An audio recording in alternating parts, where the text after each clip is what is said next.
France, Menail, la candidate voilée et pro-palestinienne de The Voice, obligée de quitter l'émission. Le talent est-il suffisant pour réussir dans The Voice France, quand on est une musulmane voilée qui soutient la Palestine? Menail Ibtissem a découvert la réponse à ses frais. La jeune Française d'origine syrienne a annoncé sa décision de quitter l'émission dans une vidéo publiée sur sa page Facebook dans la soirée de jeudi 8 février, après une semaine de polémique sur les réseaux sociaux et les médias alimentés par la fachosphère avec comme motif d'anciens toyas de la candidate. Je vis très difficilement les tensions survenues ces derniers jours. Ces tensions masquent ma volonté de faire l'apologie de l'amour, de la paix et de la tolérance. Je n'ai jamais songé à blesser qui que cela soit, et la seule perspective de mes propos soit source de peine me heurte.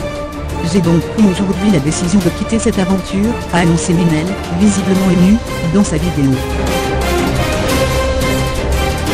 Lors de son audition dans The Voice le 3 février, Menail Ibtissem, 23 ans, a chanté Al-Mujab le Narcolan, avec un couplet en anglais et un deuxième en arabe.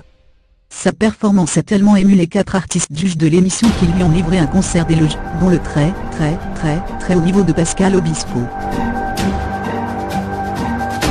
Mais au moment où Menail livrait une belle prestation, la machine de la fachosphère se mettait déjà en branle. Sur Twitter, même si de nombreux utilisateurs sont sous le charme, des commentaires sur son voile commencent à apparaître. Des tweets ont ensuite exhumé des publications de Menail jugées complotistes. Dans un des posts, publié au lendemain de l'attentat de Nice, le 15 juillet 2016, elle s'étonne qu'on retrouve à chaque acte terroriste des pièces d'identité des suspects sur les lieux, une thèse conspirationniste commune sur les réseaux sociaux. Dans un autre tweet, elle a écrit « Les vrais terroristes, c'est notre gouvernement ». On reproche aussi à Menail, entre autres, une chanson en soutien à la Palestine. Même si des médias français ont parlé de tollé conspirationniste pour justifier la polémique, certains commentateurs ont clairement indiqué que c'est plutôt le voile de Menail, ou le fait qu'elle ait chanté en arabe, qui dérange une bonne partie de l'opinion hexagonale.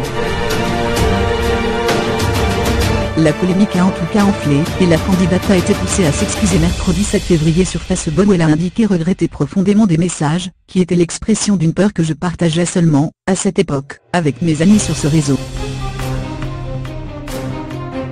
2 ans après, j'ai mûri et je mesure le manque de réflexion de ces messages. Je comprends que ces messages soient et je m'en excuse, a-t-elle affirmé. Les excuses n'ont clairement pas suffi. TF1, la chaîne qui diffuse The Voice, a salué vendredi 9 février, la décision responsable de Menail de se retirer de l'émission, qui témoigne de sa volonté d'apaisement. Menail s'en alla, Zemmour resta. De nombreuses voix ont exprimé leur déception suite à retrait de la candidate de The Voice. L'humoriste français Yacine Bellatar, au centre d'une autre polémique pour ses positions, a tweeté « Menail s'en alla, Zemmour resta ». France 2018. Le comédien fait référence au polémiste Éric Zemmour, dont les chroniques continuent d'être diffusées par des médias français, bien qu'il ait été condamné pour incitation à la haine en 2017. Certains ont dénoncé ce qu'ils perçoivent comme un 2 poids, 2 mesures dans cette affaire. D'autres y voient une victoire des racistes. Dans sa vidéo, Menail Ibtissem a tenu à remercier ceux qui l'ont soutenu. « Je voudrais dire un grand merci à tous ceux qui me soutiennent dans ces moments difficiles, qui ont foi en moi sans s'arrêter au jugement précipité.